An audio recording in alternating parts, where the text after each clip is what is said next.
안녕하세요. 서양 회화라고 하면 조금 생소하실 수 있을 것 같아 설명을 곁들이자면 유화나 아크릴화 같은 작품들을 그리고 그것으로 전시를 하거나 판매를 하며 생계를 유지하는 직업입니다. 어렸을 적 부유한 집안에서 자라 파리로 유학을 다녀온 뒤 아이 없이 남편과 결혼 생활만 하면서 지금껏 계속 작가와 교수로서의 삶을 이어왔는데요.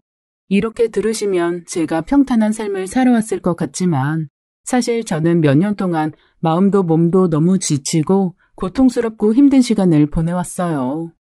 하지만 오늘은 다른 분들처럼 저도 용기를 가지고 제게 있었던 일을 한번 털어놓고 꿋꿋이 살아가고 싶어 사연을 보냅니다.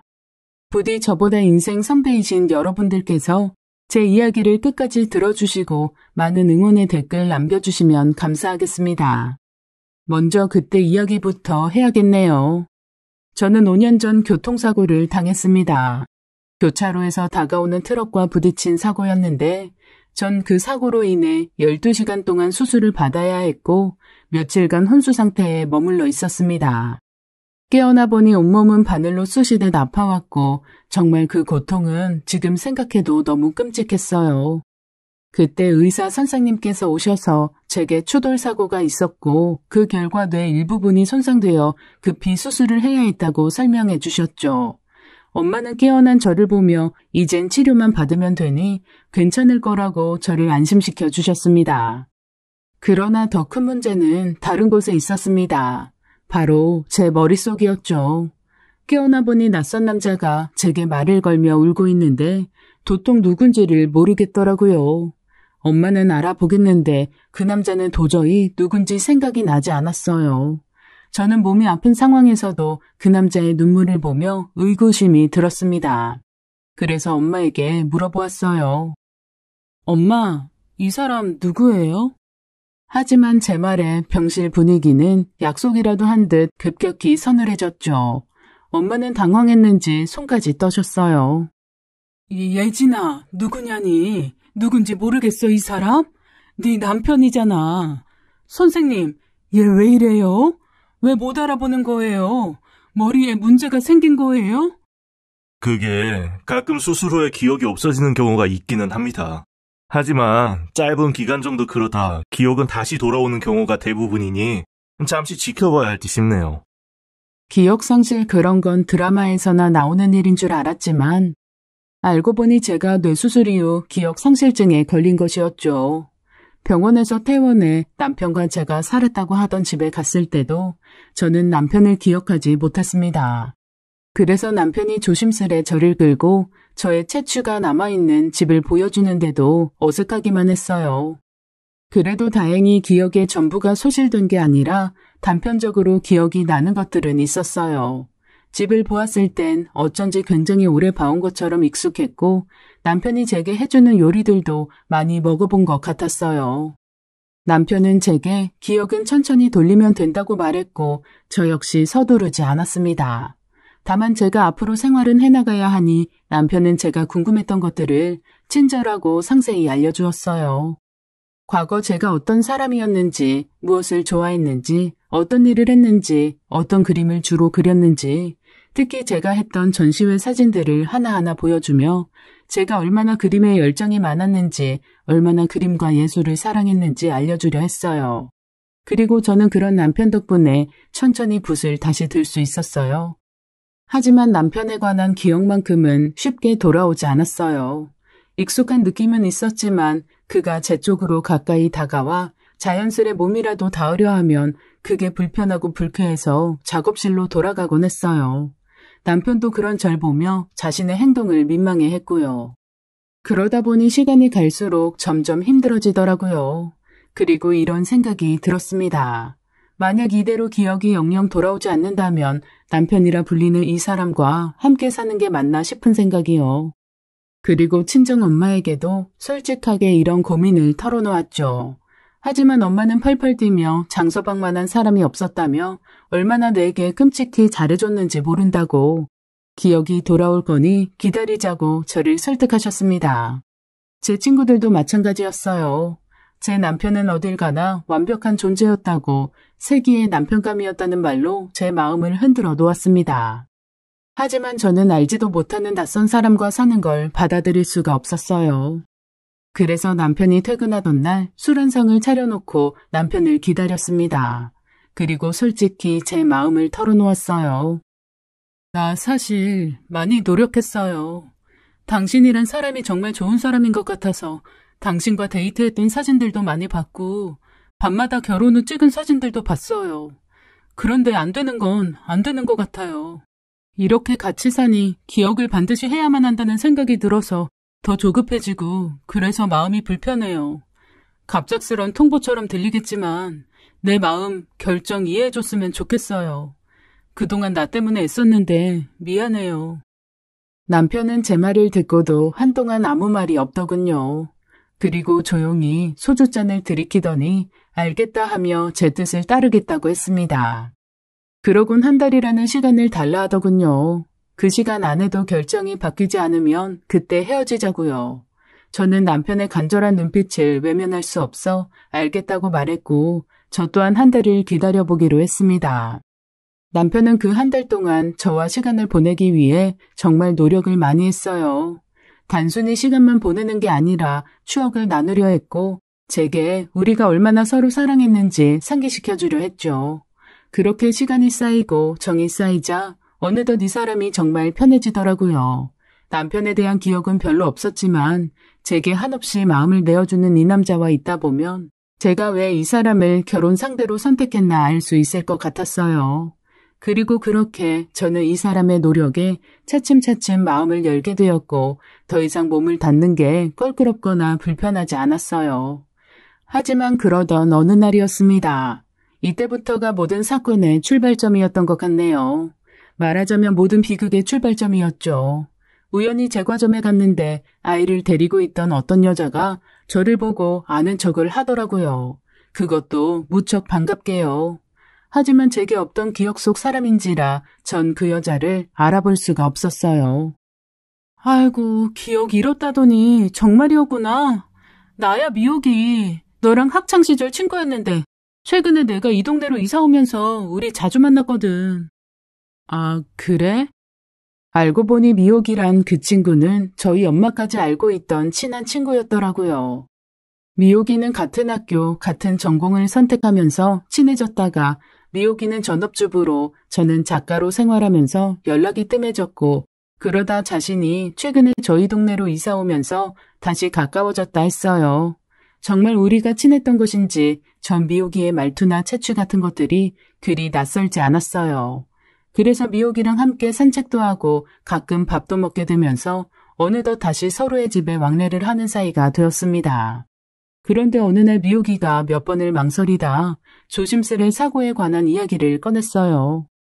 너 그날 정말 아무 기억이 없니? 뭐 예를 들어 차에 타기 전에 어디에 갔다던가 누구를 만났다거나. 전혀. 그냥 남편한테 들은 바론 내가 밤에 잠깐 드라이브 하겠다고 나갔대. 그러다 사고를 당했고. 그럼 뭐 그 전날 기억이라도 없어? 미옥인 이상하게도 제가 뭘 기억하고 있는지 꼬치꼬치 캐물어 보더라고요. 사실 내가 이 얘기를 너한테 해야 할까 말아야 할까 많이 망설였는데 그래도 하는 게 도리일 것 같고 마음도 영 찝찝해서 말이야.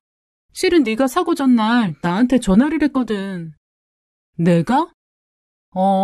갑자기 전화를 받자마자 네가 펑펑 울더라고. 술에 취한 것 같았어. 그리고선 너무 사는 게 힘들다고 그러는 거야. 죽고 싶다고.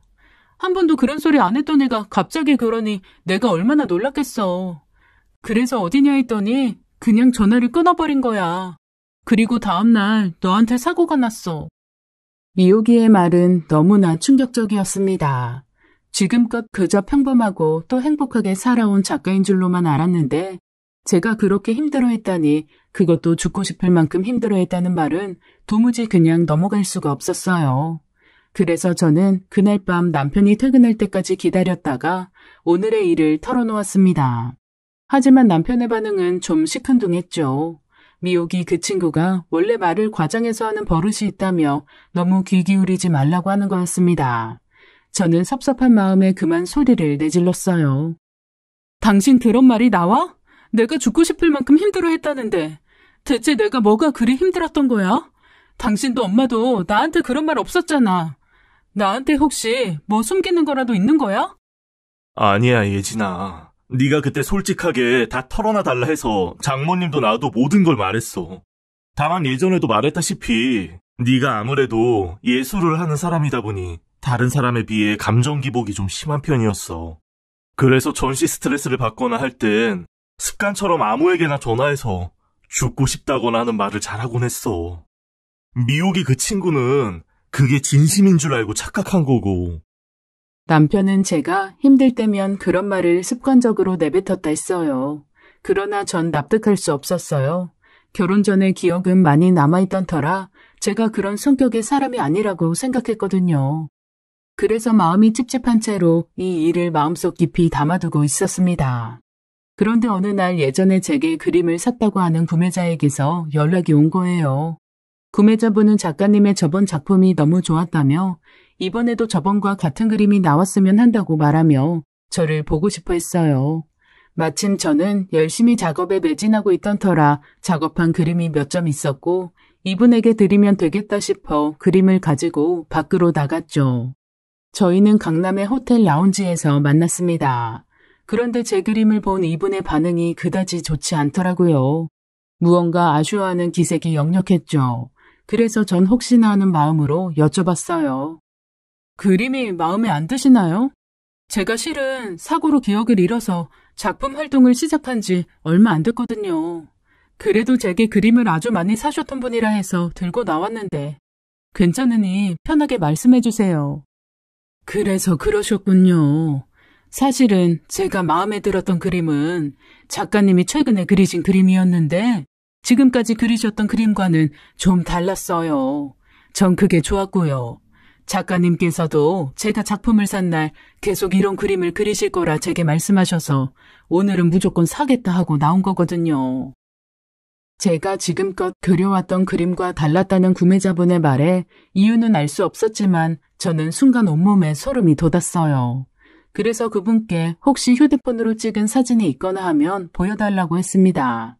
그러자 그분은 다행히 찍어놓은 사진이 있다며 제게 사진을 보여주었고 전 그림을 보자마자 충격을 받아 도저히 표정 관리를 할 수가 없었어요. 제가 그렸다던 그림은 침대에 나체로 널브러져 있는 한 여자를 담은 그림이었는데 여자의 얼굴과 온몸은 피로 얼룩져 있었고 표정은 무척 우울해 있었습니다. 더군다나 그림의 제목이 너무도 소름 끼쳤어요. 제목은 바로 자화상이었습니다.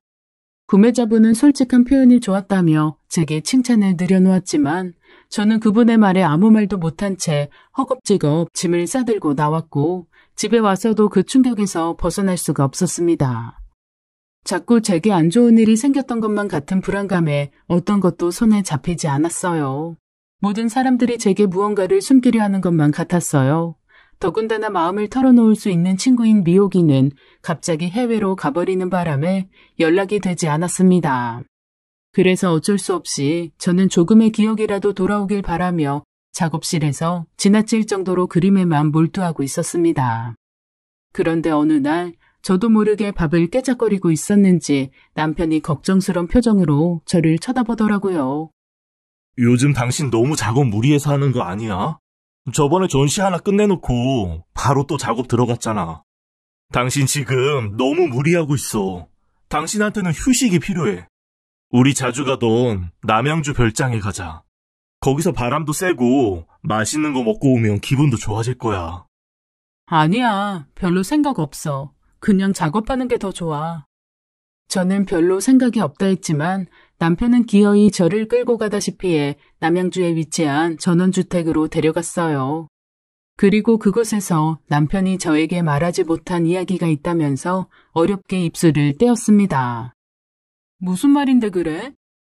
실은 말해봐. 실은 당신 유산했었어. 뭐라고? 그것도 3번이나.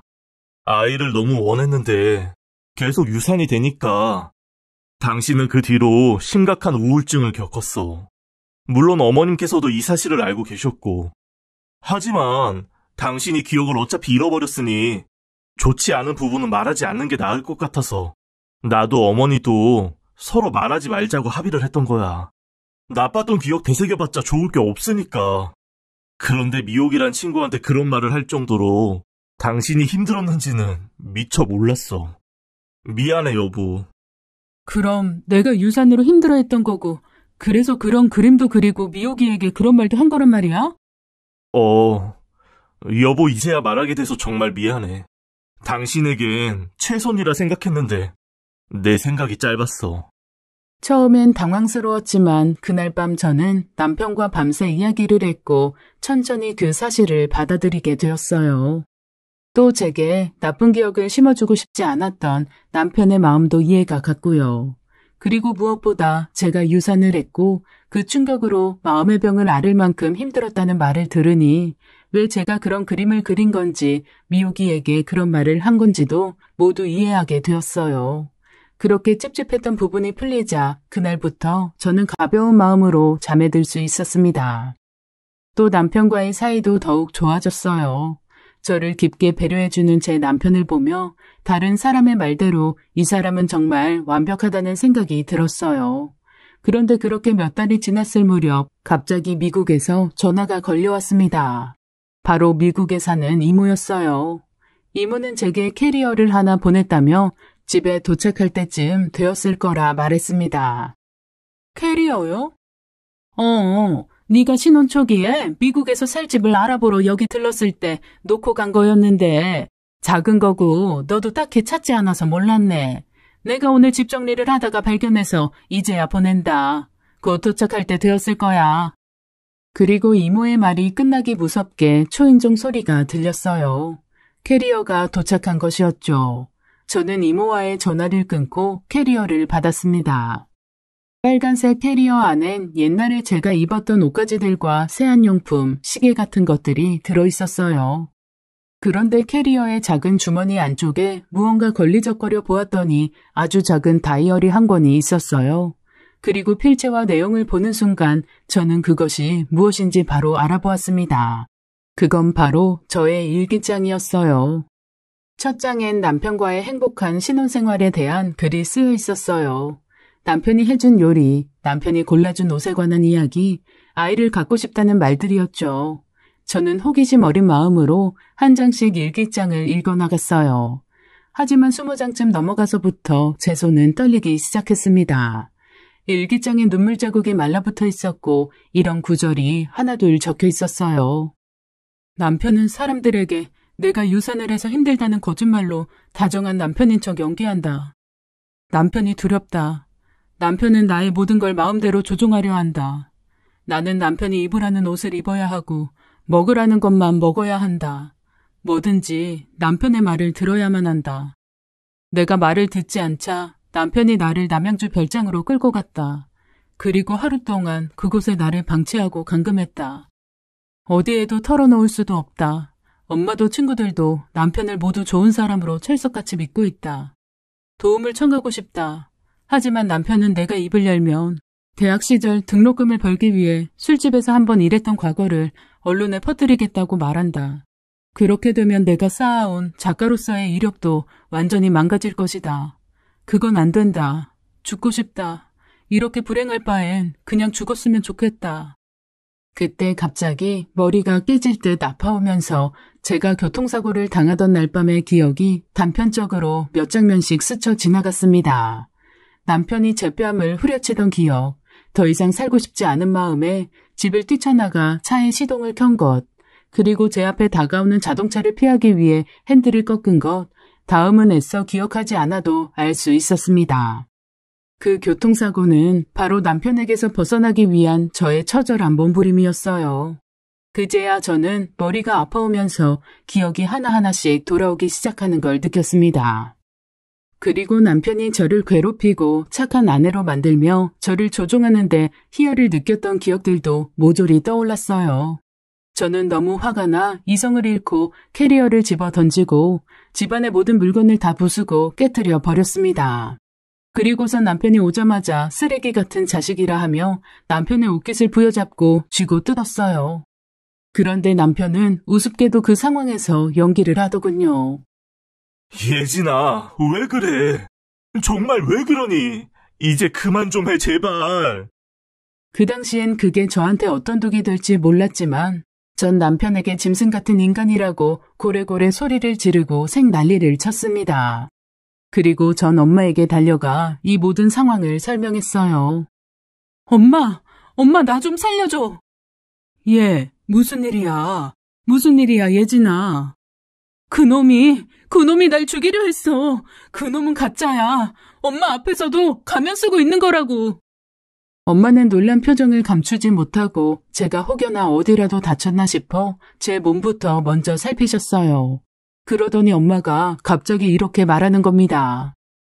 예진아, 다 나을 거야. 다 나을 거니 너무 걱정하지 마. 뭐? 그게 무슨 말이야? 하지만 제 말이 끝나기도 전 그 순간 갑자기 문을 열고 건장한 사내들이 들어와선 제 팔과 다리를 번쩍 들어 침상에 옮겼어요. 뭐예요? 뭐 하는 거예요? 저는 발버둥을 치고 난리가 났지만 그 사내들은 제 입까지 막고선 저를 침대에 눕혔습니다. 엄마를 부르려 했지만 엄마는 저를 보며 눈물만 흘리고 계셨어요. 그리고 그 순간 제 눈앞에 한 사람이 보이더군요. 남편은 저만 볼 수 있도록 씩 웃더니 잠시 후 제 귓가에 속삭였습니다. 잘 다녀와, 여보. 그리곤 사내들에겐 저를 잘 부탁한다며 눈물을 보였어요. 그렇게 제가 끌려간 곳은 바로 정신병원이었습니다. 그곳에선 저를 망상장애 편집증이라고 진단을 내렸어요. 누군가 저를 해칠 거란 생각에 휩싸여 계속 일기를 쓰고 주변 사람들을 경계하는 그런 병을 앓고 있다고요. 주변 사람이라는 건 두말할 것 없이 남편이었죠. 그제야 전 깨달았어요. 남편이 그때 왜 제게 연기를 했는지, 왜 제 주먹을 다 맞아주었는지요. CCTV를 설치해 의사들에게 보여주었던 겁니다. 정말 미치고 팔짝 뛸 노릇이었죠. 전 그것도 모르고 남편에게 당해버렸으니까요. 처음엔 전 의사들에게 제 남편이 저를 감금하고 죽이려 했다고 여러 번 호소했고 모든 걸 증명할 테니 여기서 나가게 해달라고 애걸했지만 그건 아무 소용없는 짓이었습니다. 그럴수록 제가 먹어야 할 이상한 약의 복용량만 들어갔어요. 독한 약 탓에 잠이 들어 그 어떤 정상적인 생각도 할 수가 없었습니다. 가끔씩 정신이 날 때면 남편에 대한 분노가 치밀어 올랐습니다. 제 말을 믿어주지 않는 엄마가 원망스러웠어요. 정신병원에서 한 달을 보내면서 어떻게 이곳을 빠져나갈지 생각했어요. 그래서 최대한 고분고분 말을 잘 들으며 제가 나아지고 있다는 걸 보여주었습니다. 약도 척척 받아먹고 치료 프로그램에도 적극적으로 참여하고 그들이 의심하는 대로 모든 사실을 인정해 주었어요. 그러자 의사는 약물을 서서히 줄여갔고 보호자를 만나고 싶다는 제 말을 들어주었어요. 딱 2달 만이었습니다. 잘 지냈어, 여보? 남편의 첫 마디는 안부 인사였어요. 그 뻔뻔함에 저는 치솟는 분노를 억누르며 살며시 고개를 끄덕였습니다. 그리고 저도 남편의 안부를 물었고 우린 오랜만에 대화를 해나갔어요. 여긴 지낼만해? 많이 힘들지? 난 그동안 당신 때문에 잠도 못 자고 힘들었어. 당신이 아픈 건 사실이지만 내가 당신 동의 없이 그런 식으로 강제로 입원시킨 게 미안하기도 했으니까 말이야. 가증스러운 남편의 말에 분노가 치밀었지만 애써 감정을 억누르며 제가 연습했던 말들을 내뱉기 시작했습니다. 나 쥐죽은도 살게. 당신이 원하는 대로 당신이 원하는 아내로 살게. 당신이 하라는 대로 다 할게. 꺼내주기만 한다면 그렇게 할게. 당신도 알겠지만 어차피 난 그 누구에게도 당신에 대해 말할 수 없어. 내가 미안해. 정말 반성 많이 했어. 제 말이 끝나자마자 남편은 알 수 없는 시선으로 저를 쳐다보았습니다. 저는 남편의 그런 시선에 가슴이 쿵쿵 뛰었지만 손톱으로 손가락을 꼭 눌러가며 진정하려 애썼어요. 그런데 그때 남편의 얼굴에 희미한 미소가 떠올랐습니다. 그래? 반성했어? 저는 정말 그렇다며 확신 어린 눈빛을 남편에게 보냈어요. 그러자 남편은 알았다며 다음에 또 오겠다고 말하곤 자리를 떠났어요. 제가 잘했는지 연기가 먹혔는지 알 수 없었지만 남편은 그 후 저를 자주 찾아왔고 제가 정말 순종적인 사람이 되었는지 확인하려 했습니다. 내가 당신이 변한 걸 어찌 믿을 수 있지? 믿지 않아도 좋아. 행동으로 증명할게. 사람들에겐 기억이 돌아왔다고 말하는 게 좋겠는데 당신 생각은 어때? 난 당신이 원하는 대로 할래. 당신 뜻대로 해. 이렇게 전 최대한 남편의 마음에 들 법한 답변을 했고 남편의 심기를 거스르지 않기 위해 남편을 만날 땐 외모도 단정히 꾸미고 나갔어요. 그러던 어느 날 남편이 제게 말하더군요. 집으로 가자고요. 정말? 나갈 수 있어? 남편은 제 머리를 부드럽게 쓰다듬으며 고개를 끄덕였습니다. 저는 며칠 뒤 퇴원수속을 밟았고 드디어 그곳을 벗어나 돌아갈 수 있었어요.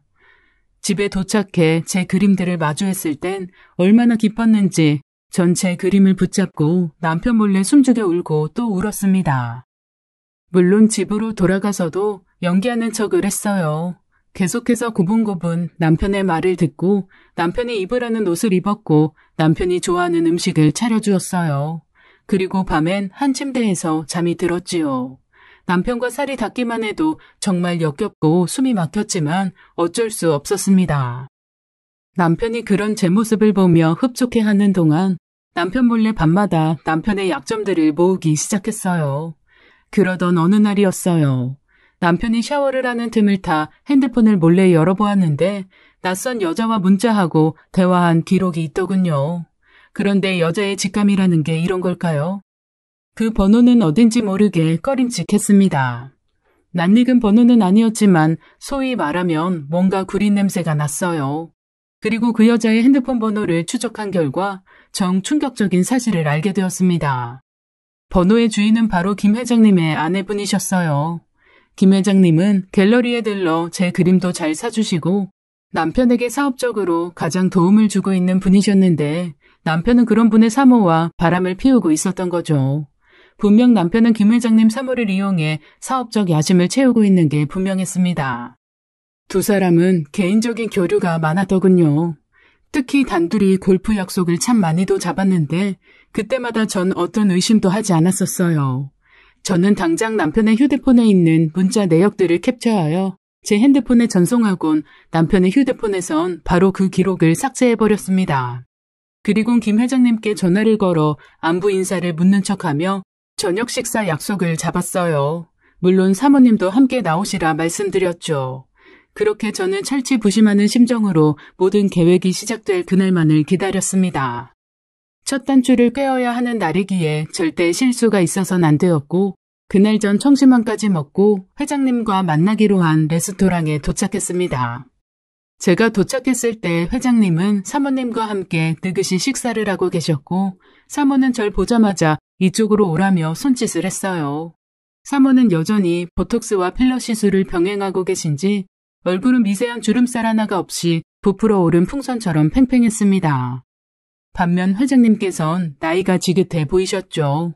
순간 전 이래서 사모가 남편에게 넘어간 건가 싶었어요. 속이야 소시오패스지만 어쨌든 겉으로 보이는 남편의 껍데기는 소시적 연예인하란 소리를 들었을 만큼 잘생겼으니까요. 안녕하세요, 회장님, 사모님. 오랜만에 뵙습니다. 오는 길에 차가 막혀서 좀 늦었어요. 기다리게 해서 죄송해요. 아유, 무슨 소리에. 우리 윤 작가 말씨 한번 고운 것 봐. 여기까지 오느라 고생 많았어. 여기 괜찮은 코스로 내가 미리 주문해놨어요. 어서 앉아. 감사합니다, 사모님. 사모님, 근데 왜 이렇게 예뻐지신 거예요?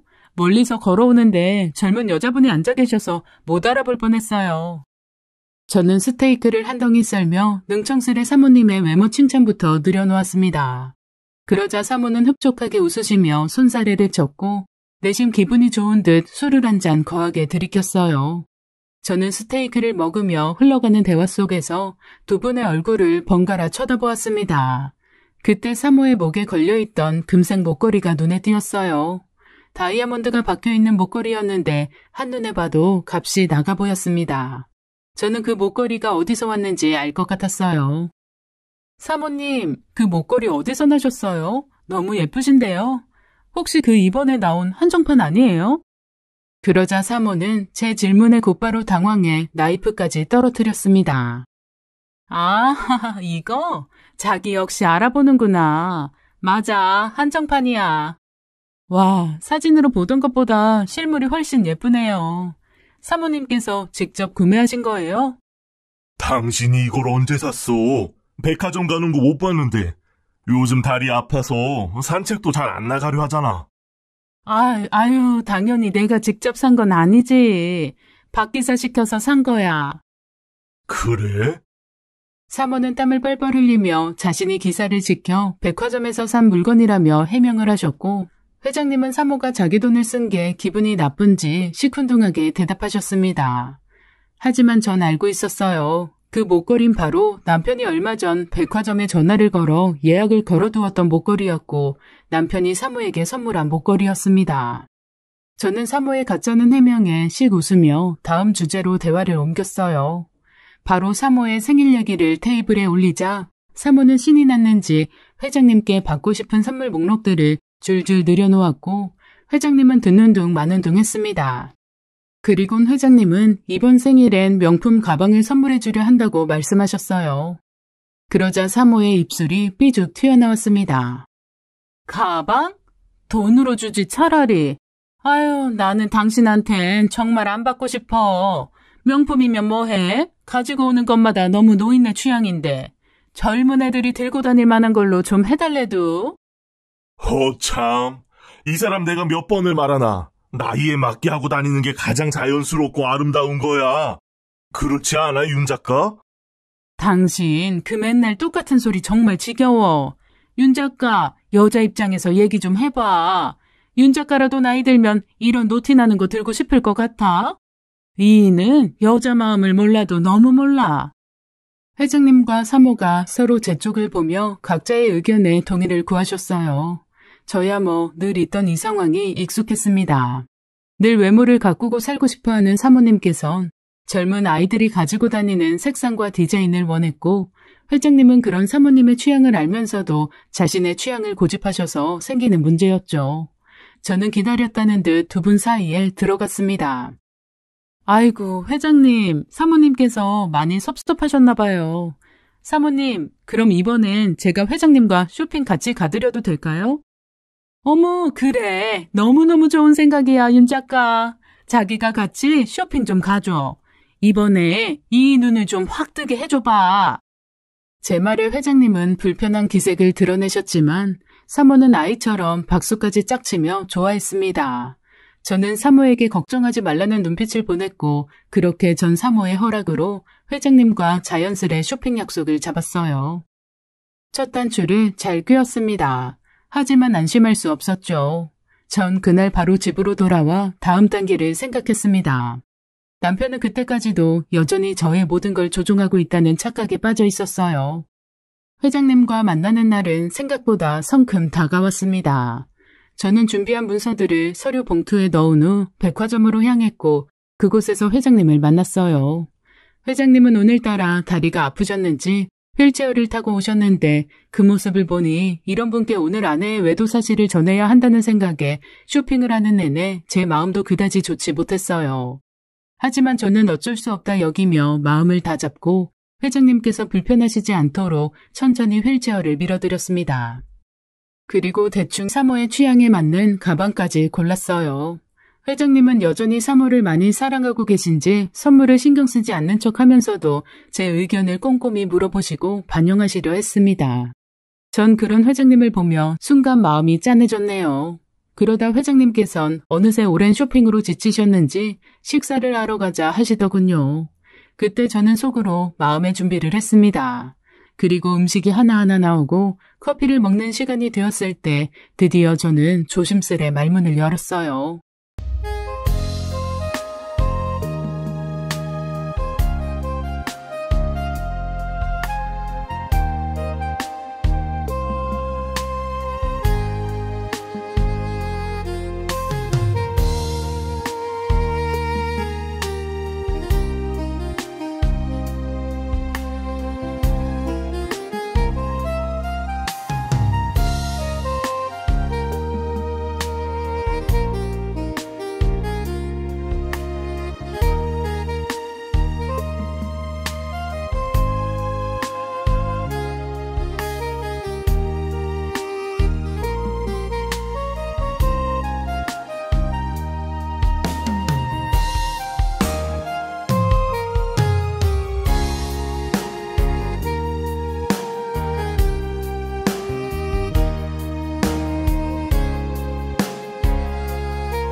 회장님, 저 실은 말씀드릴 게 있습니다. 너무나 불미스러운 일이라 어떻게 말씀드려야 할지 저도 참 난감한데요. 무슨 일 있어, 윤 작가? 예, 그리고 회장님과도 관련이 있는 사안이라서요. 나랑? 회장님은 자기와 관련이 있다는 말에 눈을 동그랗게 뜨셨습니다. 그게 회장님은 제가 쉽사리 말을 잇지 못하자 얼른 말하라며 저를 재촉했고 저는 끝내 못 이기는 척 회장님께 그 자리에서 사모님과 남편의 관계를 폭로했습니다. 뭐야? 윤 작가, 증거 있어? 정말이야? 회장님의 말에 저는 조용히 남편의 휴대폰에서 다운로드 받은 사진들을 보여주었어요. 남편과 사모가 서로를 여보 당신이라 부르며 말하는 내용들과 고가의 선물을 주고받은 내역이었죠. 애처가로 유명하셨던 회장님은 아내에 대한 배신감과 자신이 물질적으로 도와준 남편이 이런 짓을 벌였다는 것에 분노를 참지 못했습니다. 이런 갈아먹어도 시원찮을 놈! 윤 작가는 대체 언제부터 한 거야? 저도 안진 얼마 되지 않았어요. 회장님께서도 알고 계셔야 할 것 같아 이렇게 말씀드리게 되었네요.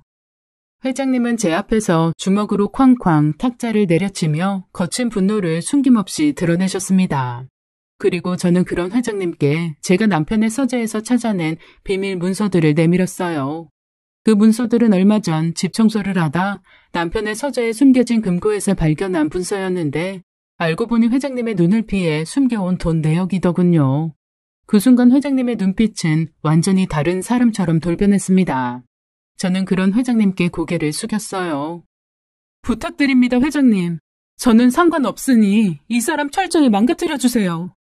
제 말이 끝나자마자 회장님은 서류 봉투를 박 기사에게 전달한 후 어디론가 전화를 거셨습니다.